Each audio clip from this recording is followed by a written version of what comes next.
இன்று தினம் உலக அளவில் வீர விளையாட்டாக இருக்கக்கூடிய ஜல்லிக்கட்டு நம்ம மதுரை மாவட்டத்தில் கடந்த ஆண்டு 2025 சிறப்பான முறையில நடைபெற்றது.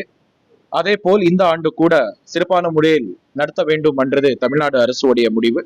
அதற்கிணங்க 2026 ஆண்டு வருகின்ற 15ஆம் தேதி ஆவணியாபுரத்திலையும், 16ஆம் தேதி பாலமேடுலையும், 17/1/2026 தேதி அலங்காநல்லூரிலும் நடக்கிறதுக்கு மாவட்ட நிர்வாகம் நாம் நடவடிக்கை எடுத்துட்டு இருக்கோம்.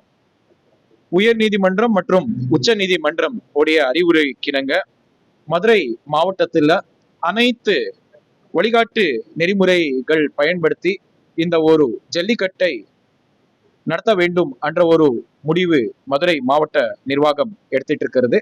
அதுக்காக இன்று தினம் மாவட்ட ஆட்சியர் அலுவலகத்தில் ஒரு ஆலோசனை கூட்டம் நாம் ஏற்பாடு பண்ணியிருந்தோம்.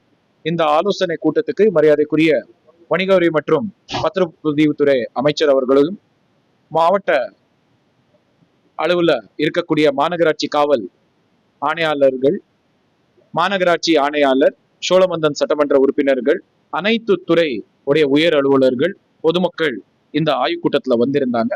அவர்களுக்கு நம்ம நீதிமன்றம் கொடுத்திருக்கக்கூடிய வழிகாட்டு நெறிமுறைகள் சம்பந்தமா அனைத்து அறிவுரைகளை கூட நாம் சொல்லியிருக்கோம். இந்த ஆண்டு கூட போன ஆண்டு போல ஒரு சிறப்பான முறையில ஜல்லிக்கட்டு நடத்துறதுக்கு மதுரை மாவட்ட நிர்வாகம் அனைத்து நடவடிக்கை நான் எடுத்துட்டு இருக்கோம்.